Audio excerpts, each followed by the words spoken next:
الا سولتكم شكون هو اغنى انسان في العالم حاليا، بزاف ديال الناس ما غاديش يعرفوه. كاينه واحد النسبه غتقول لي بيل غيتس، ولكن من نهار 27 جويي 2017 ما بقاش بيل غيتس. هذا الشخص هذا اللي غندوي عليه في هذا الفيديو هذه هو اغنى انسان في العالم حاليا، واللي الثروه ديالو اكثر من 115 بليون دولار، واللي كيدخل ما يقارب 1.5 بليون دولار في كل اسبوع، يعني 212 مليون دولار في كل يوم، يعني 89 مليون دولار في كل ساعه. ثقوا بيا هاد الارقام هادو ساهلين تقالوا غير بالفم. تخيل معايا ناس وكتدخل 89 مليون دولار في كل ساعه. هاد الشخص هذا هو الكوفاندر ولا المؤسس ديال وحده من اكبر الشركات في الاي كوميرس ولا التجاره الالكترونيه.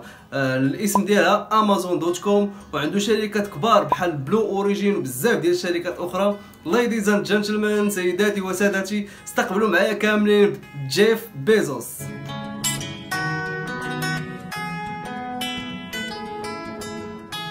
تزاد جيف سنة 1964 في نيو مكسيكو. الام ديالو اللي ما كانش كيتجاوز العمر ديالها 17 سنه، والاب ديالو البيولوجي اللي كان غير سيكليز. من بعد ما تزاد تزوجوا، ولكن الزواج ديالهم ما دامش اكثر من عام.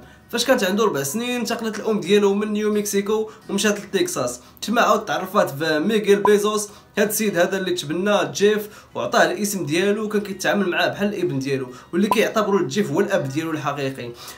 نظرا للظروف ديالهم اللي كانت صعيبه في تكساس، قرروا انهم ينتقلوا ومشاو لميامي فلوريدا باش يحسنوا من الظروف ديال العيش ديالهم ويلقاو شي فرصه اللي تكون احسن. الحياه ديال جيف والطفوله ديالو ما كانوش ساهلين، نظرا ان والديه كانوا غير على قد الحال، ما كانوش كيقدروا يوفروا ليه كامل داكشي اللي بغا. هادشي اللي خلاه هو تيقرا في الهاي سكول ولا في الليسي، يمشي يخدم وميمتو مع القرايه. ونظرا ان جيف حار وكان عنده واحد الهدف والطموح انه يحقق شي حاجه اللي كبيره في الحياه ديالو، قدر انه يوفق ما بين الدراسه والخدمه ديالو. الدراسه ديالو اللي كان متفوق فيها بزاف، وكان كيحصل على نقاط اللي زوينه، وحصل على بزاف ديال الجوائز. وميمتو الخدمه ديالو كانت حتى هي واخدها بواحد الجديه، وتعلم فيها بزاف ديال الحوايج. خدم في ماكدونالد، سو تعلم كيفاش انه يتعامل مع الكليون، وكيفاش انه يخدم تحت الضغط. اللي ديجا خدم في ماكدونالد غيعرف هاد القضيه هادي، وكيفاش يكون واحد الجود ماناجر. واخا جيف كان خدام وميمطو مع القرايه، قدر انه يتخرج وياخد الباك ديالو بواحد المعدل اللي كان طالع بزاف. وكأي شاب من بعد ما تخرج ما عرف شنو غادي يدير في الجامعه. وتفكر فاش كان صغير، واحد النهار صاوب واحد الالارم في الشومبر ديالو كتسرسل فاش كيدخل اي واحد للشومبر ديالو.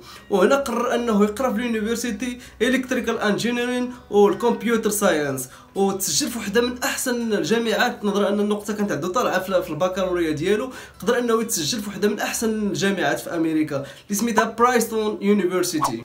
قدر انه يتخرج في هاد الجوج ديال لي برونش الكتريكال انجينيرين والكمبيوتر ساينس اللي كانوا مطلوبين بزاف. ومن بعد ما خرج باش يبدا الكارير ديالو في الخدمه. مشى لول ستريت، اللي تفرج في هذا الفيلم هذا ذا بيرسويت اوف هابينس غادي يعرف شنو هو وول ستريت. تما قدر انه يخدم في بزاف ديال الخدامي في دومينات اللي كانوا مختلفين، بحال الفينانس، تيليكومونيكيشن، ستارت اب، البانكين، بزاف ديال الدومينات، وطور راسو في بزاف ديال الحوايج. واخا تزاد وكبر في واحد الوسط اللي هو فقير وما كانش عنده بزاف الفلوس، بالنسبه ليه كانوا غير وسيله ماشي هما الهدف. سو كان كيستثمر دوك الفلوس اللي كان كيدخل من الخدمه ديالو، كيستثمرهم في راسو، كيتعلم ديما حوايج جداد. والسيد كانوا عنده اهداف للمدى الطويل. كان الحلم ديالو هو انه يصاوب ويدير شي حاجه اللي ما ديرها حتى شي واحد على وجه الارض.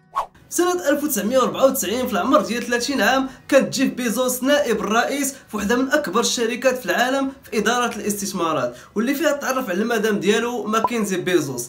رغم هذاك المنصب ديالو اللي كان كبير وكان كيدخل فيه ما يكفي من الفلوس، الا انه ما كانش فرحان وكان كيحس براسو مازال ما حققش الهدف ديالو. وداكشي اللي بغا هو انه يدير شي حاجه اللي مازال ما دارهاش شي واحد في العالم. في سنة 1995 من بعد ما بانت الثورة ديال الانترنت، ونظرا انه مهتم بالكمبيوتر ساينس، بدا كيبحث وبدا كيقرا لي زارتيكل. وهنا قرا واحد الارتيكل اللي شونجا ليه الحياة ديالو، اللي قرا فيه باللي النسبة باش كتطور الانترنت كل شهر كانت عالية بزاف، شي 2000%. وتما عرف باللي تما كاينه الاوبورتونيتي، وبدا كيخطط وقاد واحد البيزنس بلان، هو انه يبدا يبيع الكتب اونلاين. اختار الكتب حيت فيها واحد التنوع اللي كبير، والناس كانوا مهتمين بقراءة الكتب في ديك الوقيته. هضر مع المدام ديالو واتفق معاها انها هي غادي تبقى خدامه، وهو غادي ياخذ الريسك وغادي يخرج من الخدمه ديالو وداك المنصب اللي كان كبير، ويتقاتل انه يحقق الحلم ديالو. داكشي اللي دار، خرج من الخدمه ديالو وقاد البيزنس بلان ديالو مزيان، وخرج وبدا كيبحث على المستثمرين، واللي كان كيقول لهم باللي النسبه ديال الفشل ديال هذا البروجي هذا هي 70%. بطبيعه الحال كانوا كيضحكوا عليه وحتى واحد ما ثق فيه من غير والديه، الاب ديالو الام ديالو وشي واحد من صحابو قدر يجمع شويه ديال البركه وداكشي اللي ديجا كان جامع فاش كان خدام، وبدا البروجي ديالو في الكراج ديال الدار. تما بدات القصه ديال الامبراطوريه ديال امازون اللي كان سماها في الاول ابراكادابرا، وكان كيبيع الكتب اونلاين. كريا ستور ديالو. القضيه كانت سامرج في الاول، من الاول كان خدام مزيان، القضيه غاديه، الفلوس كيدخلوا وشويه بشويه وكان كيطور.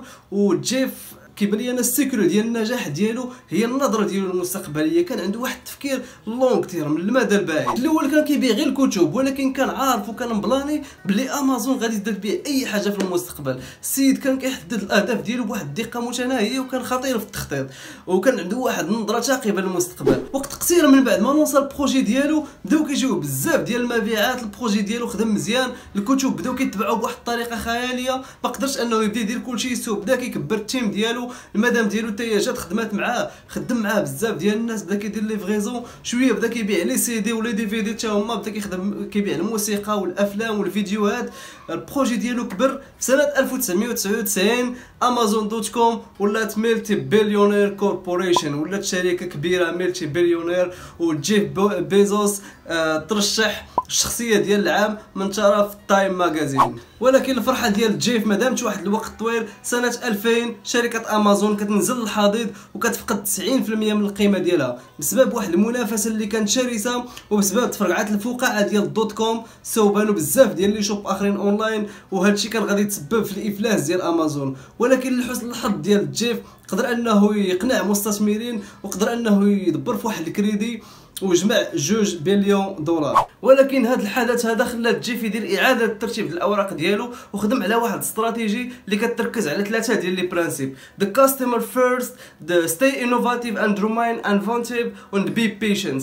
هاد 3 ديال لي برانسيب اللي كيركز فيهم على الكليان للدرجه الاولى، لدرجه انهم فاش كانوا كيديروا اجتماع كان كيكون كرسي خاوي للكليان، وكانوا كيعطيو واحد الاولويه للكليون ديالهم، وتجمع هو لي زانجينيور ديالو وقادوا واحد السوفتوير. هذه هي داخله في النقطه الثانيه ديال stay innovative and remain inventive، يعني ديما خصو يكون الجديد ويكون الابتكارات. قادوا واحد السوفتوير اللي كيقدروا انهم يجمعوا فيه الداتا ديال الكاستمرز ولا ديال الكليون ديالهم. الداتا هذا واحد الموضوع باقي غادي ندير عليه فيديو ديالو كامل، اللي كيعني انهم كيجمعوا المعلومات ديال الكليون ديالهم. وهذا هو السبب اللي خلى امازون دوت كوم انها تطلع فوق جميع المنافسين ديالها ودير واحد البلاصه كبيره في المارشي ديال الكوميرس. وهذا الشيء خلاه هو لي زانجينيور ديالو يقادوا واحد السيرفيس اللي كيتسمى وان كليك اوردرين بروسيس، بحيث انه الكليون تيقدروا يشريو غير بواحد الكليك. الا ديجا الكليان ديجا شرا في السيت ودخل المعلومات ديالو، امازون دوت كوم اونغيجيستري دوك المعلومات، السميه، الكنيه، الايميل، النمره ديال الكونت بونكير وجميع المعلومات. المره الجايه فاش كيشري كيدير غير واحد الكليك، وكانوا هما اول وحدين يديروا هذا السيرفيس هذا. وهذا الشيء خلاهم انهم ياخذوا واحد البلاصه كبيره في المارشي، ولاو هما الطوب في الاي كوميرس. شركه امازون دوت كوم ولات امبراطوريه، واحده من اكبر الشركات في العالم حاليا اللي كتدخل ملايين ديال الدولارات في كل ساعه في كل دقيقه. عندهم دي برانسيب اللي صحاح، اللي واخا يوقع لهم اللي وقع، واخا يحرقوا لهم لي ستوك، واخا يتشفروا، واخا يوقع لهم اللي وقع، غادي تبقى ديما ثابته، حيت واقفه على دي برانسيب اللي هما صحاح، وشاده واحد لابار اللي كبيره في المارشي ديال الاي كوميرس. وعندهم بزاف ديال لي سيرفيس: امازون برايم، امازون كيندل، امازون ستوديو جيم، امازون ميوزيك، امازون فيديو، بزاف ديال لي سيرفيس ديما تيخرجوا الجديد. وهذا الشيء اللي خلاهم انهم يشدوا واحد لابارت اللي كبيره في المارشي. غادي نخلي لكم واحد الفيديو في الديسكريبشن الا كنتي باغي تحصل على معلومات اكثر على شركه امازون اللي هي امبراطوريه صراحه. واخا نبدا ندوي ما غاديش نسالي، شركه كبيره بزاف.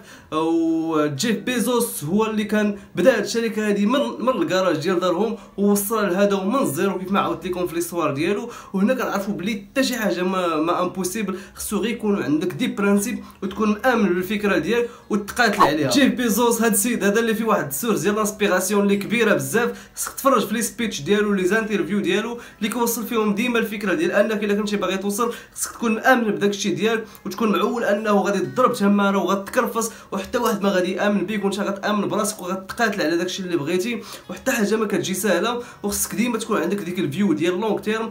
كاين بزاف ديال النصائح زوينه كيعطيوهم في لي سبيتش ديالو، ننصحك انك تمشي تفرج فيه.